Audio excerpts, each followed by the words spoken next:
Snowspeeders are some of the most iconic crafts in the entire Star Wars saga. Sure, they're not quite on the same level as an X-Wing or the Millennium Falcon, but their iconic appearance in The Empire Strikes Back makes them something of a household name. And to think they managed to topple the mighty AT-AT Walker despite their humble beginnings is truly remarkable. Unfortunately, every vehicle in the galaxy far, far away has its faults, and this agile fighter is certainly no exception. Here are all the pros and cons of Snowspeeders.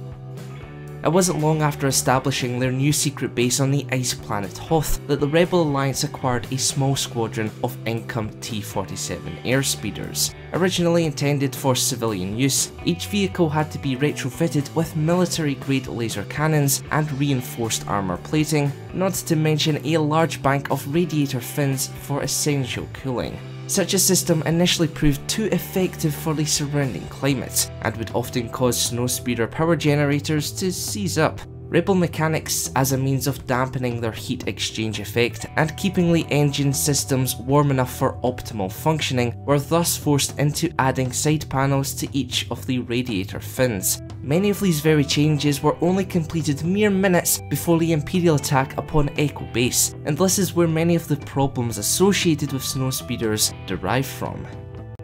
Rushed into battle, the T-47 was more or less a makeshift defensive unit. Sure, it was spruced up both offensively and defensively, but no amount of upgrades could quite mask over its civilian origins. This is why Snowspeeders suffered from exceptionally poor shields, which is our first con, and also ineffective cannons, which is our second con. Against heavily armoured tanks and walkers, for example, their laser fire was harmlessly absorbed and dissipated.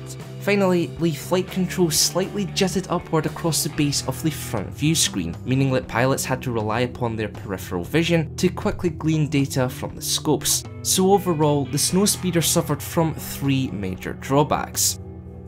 As for the craft's pros, well, let's kick off by turning a negative into a positive. While a flight ceiling of 175 kilometers may seem rather pitiful, having been designed to fly in middle and upper atmospheres, skilled pilots could effortlessly skim planetary surfaces at high speeds. This, combined with its aerodynamic design, agile nature, and ability to turn without reducing speed, made it nearly impossible to track with flight predictor sensors and extremely difficult to target with laser fire.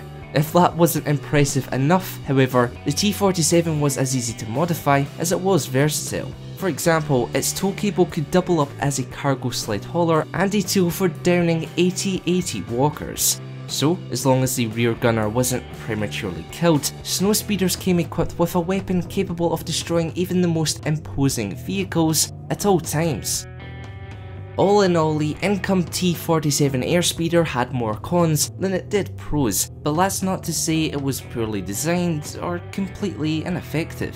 In fact, these vehicles were extremely useful, considering both their small nature and humble beginnings. Let me know in the comments below your overall opinion of Snowspeeders, as well as any pros and cons I may have missed. If you've learned something new from today's video, be sure to leave a like. To help out the channel that little bit extra, please do consider pledging to our Patreon page, and for all things inside Star Wars, press that subscribe button and notification bell. Thanks for watching.